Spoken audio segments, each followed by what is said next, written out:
રાજકોટમાં central GST વિભાગની red થઈ। જોકે આ રેડ શંકાના દાયરામાં આવી છે। પાન મસાલાના હોલસેલ વેપારીઓની પેઢીમાં તપાસ કરી મીડિયાએ સવાલ કરતા અધિકારીઓ અહીંયાથી ભાગવા લાગ્યા હતા। મીડિયાથી અધિકારી ભાગતા અનેક સવાલ થયા। શું દરોડાના નામે અધિકારીઓ તોડ કરવા આવ્યા હતા? અગાઉ પણ સેન્ટ્રલ જીએસટી અધિકારીઓ વિવાદમાં આવી ચૂક્યા છે। પી પટેલ એજન્સી, રાજકમલ એજન્સી, અલકા સેલ્સમાં તપાસ થઈ હતી।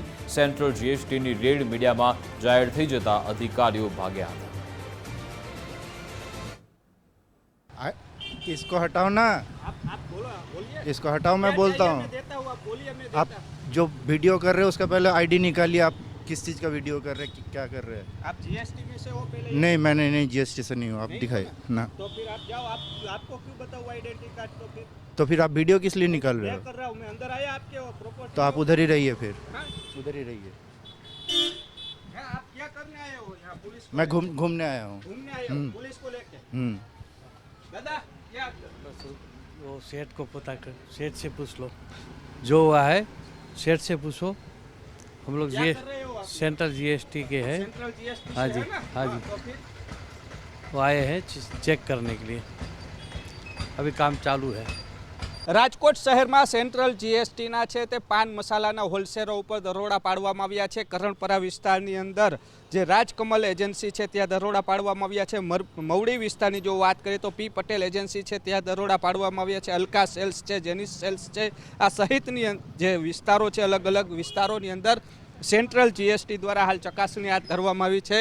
જે જીએસટી ચોરીને લઈને દર વર્ષે જે આ વિસ્તારોની અંદર આ પાનના જે હોલસેલરો હોય છે ત્યાં દરોડા પાડવામાં આવતા હોય છે ને તેના જ લઈને હાલ ચકાસણી હાથ ધરવામાં આવી છે। સેન્ટ્રલ જીએસટીની જો વાત કરીએ તો લગભગ 5 થી 7 અલગ અલગ ટીમો દ્વારા આ ચકાસણી છે તેની શરૂઆત કરવામાં આવી છે।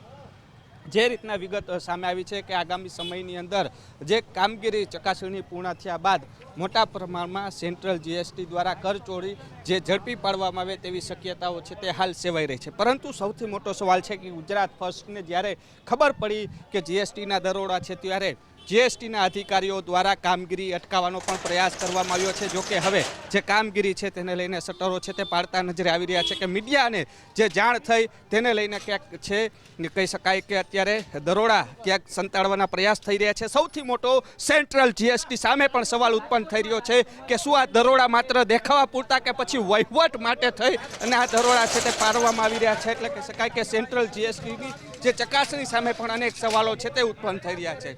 કેમેરા પર્સન દેવજી રંગાડિયા સાથે રહીમ લાખાણી, ગુજરાત ફર્સ્ટ, રાજકોટ।